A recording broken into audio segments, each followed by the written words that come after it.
Oui, alors bonjour à vous. Je suis dehors et je suis en train de poursuivre la lecture.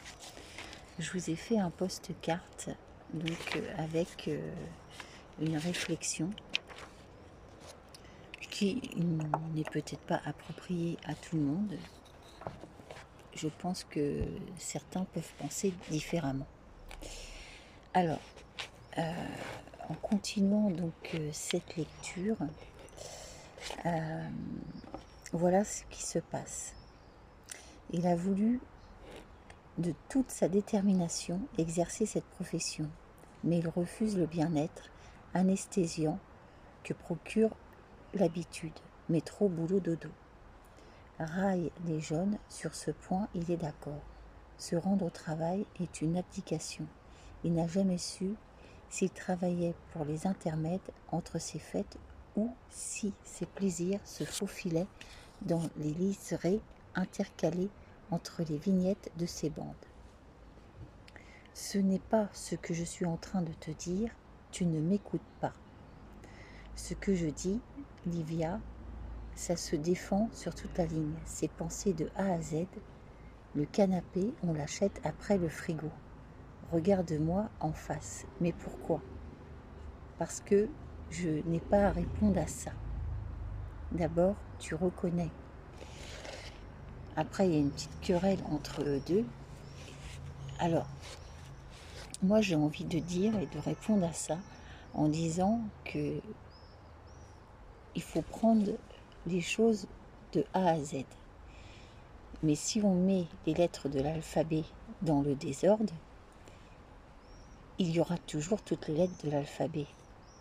Mais, par exemple, si j'enlève des lettres de l'alphabet, il se passe ce qui se passe par la suite, c'est-à-dire, elle lui répond « je l'aimais ce canapé ». C'est-à-dire qu'elle a donc enlevé des lettres de l'alphabet. Et en enlevant des lettres de l'alphabet, elle en arrive donc au but, qui est donc le frigo. Parce que dans tout métier que l'on veut exercer, il y a toujours ce cri famine. Et on ne pourra jamais déroger ça. On travaille pour, dans un premier temps, pouvoir vivre. Et l'agrémentation de la vie, c'est-à-dire le plus, qui est donc le canapé, et si on veut toutes les lettres de l'alphabet, c'est-à-dire qu'on veut toutes les réjouissances de la vie, cela devient très difficile. Alors pour certains, il manque des lettres. Voilà comment je vois cette partie de ce livre. Alors j'essaye d'avancer et de comprendre donc l'auteur qui est fasciné par son métier, mais en même temps,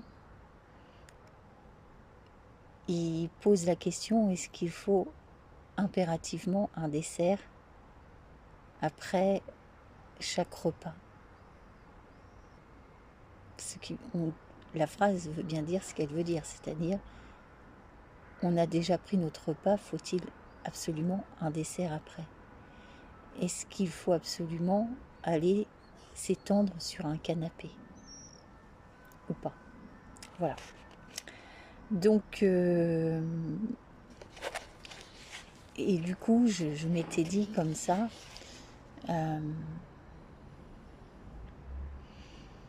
si on a envie de devenir quelqu'un, c'est-à-dire d'être reconnu,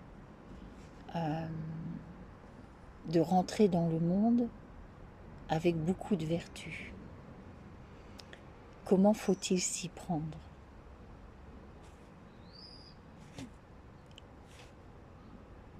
L'auteur dit qu'il faut prendre donc toutes les lettres de l'alphabet. c'est penser de A à Z. Ce que je dis, Livia, ça se défend sur toute la ligne. C'est penser de A à Z. Le canapé, on l'achète après le frigo. Et elle dit, je l'aimais ce canapé, c'est-à-dire qu'elle ne l'a pas gardé. Parce que au détriment de la réussite, au détriment de vouloir être, il a fallu qu'elle fasse des concessions. Est-ce qu'il faut impérativement faire des concessions pour réussir quelque chose?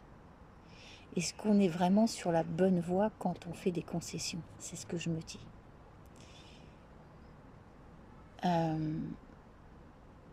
On ne devrait pas se priver, puisqu'on dit bien quand même que la vie est un cadeau. Donc si la vie est un cadeau, elle nous est offerte avec toutes les lettres de l'alphabet. Et à aucun moment, on devrait être privé de quoi que ce soit. Qu'est-ce qui fait que certains sont privés et d'autres ne le sont pas? Qu'est-ce qui n'ont pas accepté et qui ont fait que ils ont dû revoir cet alphabet? C'est ça. C'est extrêmement complexe comme sujet, donc je pars sur cet idéal que l'on appelle donc l'ego. On dit toujours l'homme a beaucoup d'ego, mais la femme en a aussi. Et comment complaire son ego face justement à cette problématique qui est eh ben, si je veux réussir, il va falloir que je me passe de ci et ça. En gros, c'est l'impatience qui fait qu'on se prive.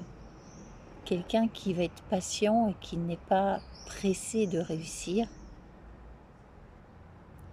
n'aura pas besoin de se passer de ci et ça. Il saura conserver ce qu'il a. Voilà. Donc, c'est penser de A à Z. Ce qui fait que le dessert fait partie du repas. Et non, on prend le dessert après le repas. Le dessert fait partie du repas. Et ça, c'est ce qu'on appelle l'art de la table.